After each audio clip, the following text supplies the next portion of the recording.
can't tell you how good it is to have all of us under the same roof again. We talked to you on the Russ Parr Morning Show, but I'm so excited to see this film because the first one is a classic and everybody's been waiting. Do you feel like everybody's been waiting, or are you just kind of like, I'm just going to do it just because? Or do you know that everybody's been waiting for the new one?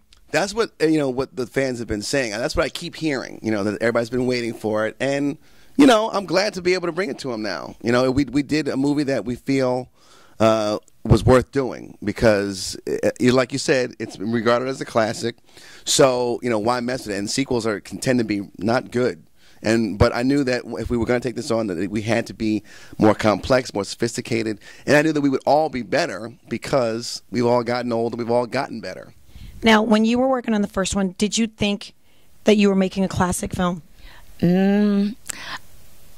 I felt like we were making a classic just because I grew up watching a lot of the Breakfast Club, and I'm aging myself, but my bad.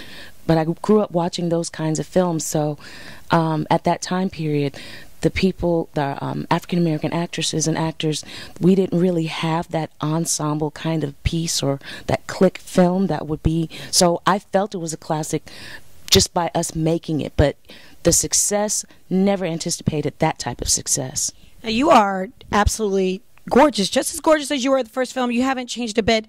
But I got to ask you, not just physically, really not physically at all, but who of all the characters has changed the most? Everyone is the same. Everyone's the same. They've evolved as human beings, but their personalities are all the same.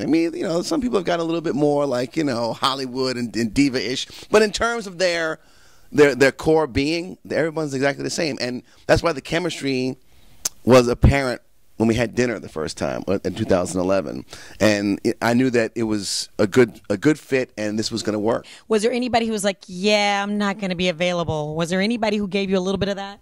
No, wow. No, they were all.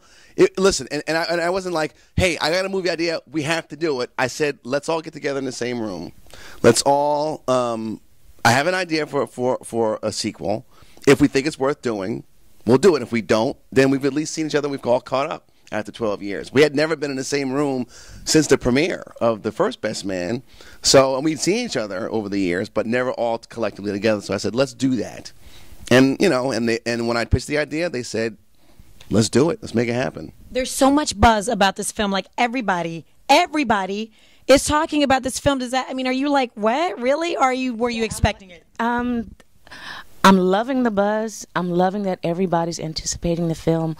I'm just saying, if it's this much buzz, I'm hoping that everyone has gone to Fandango and gotten their advance tickets. So even if they don't get in the theater this weekend, at least they have their tickets, and it makes a huge impression.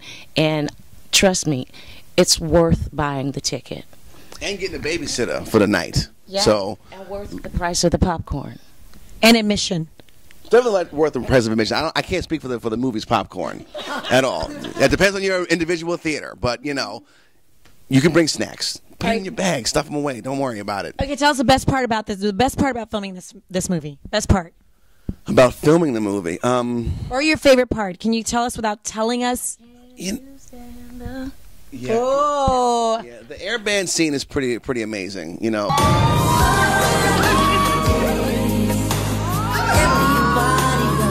They look great. When you see it, you'll understand what I'm talking about. But every arm, the hat toss, and they were on. Each time that they had to do it over again, on. Yeah. All right, so I'm excited. And now that, this movie's done, do you see a chance for a third sequel?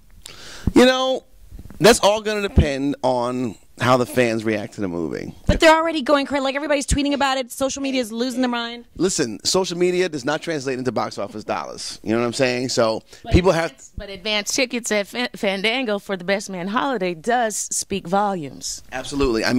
If the fans come out and support the movie, opening weekend and beyond, then, we can talk about making a sequel. Absolutely. And we want to see more films. I love the first one because it's like, wow, we don't see a lot of films with African-American couples in love and, just doing what we do. And we're just regular people. So that's why I think people love the first one. So I'm so excited for the second. I'm so glad everybody's back. Yeah. So what you want to do is go see this film today. Get your girls together Go see it once, twice. I'm so goofy. Dudes too. Grab the dudes. And listen, Yeah. this is not just a movie for the ladies, man. I mean, there's lots of eye candy in there for the women, but this is a movie that about male bonding as well. You know, there's sports in there and trash talk and everything. The whole gamut of everything for everybody. Go see The Best Man Holiday. I'm so excited.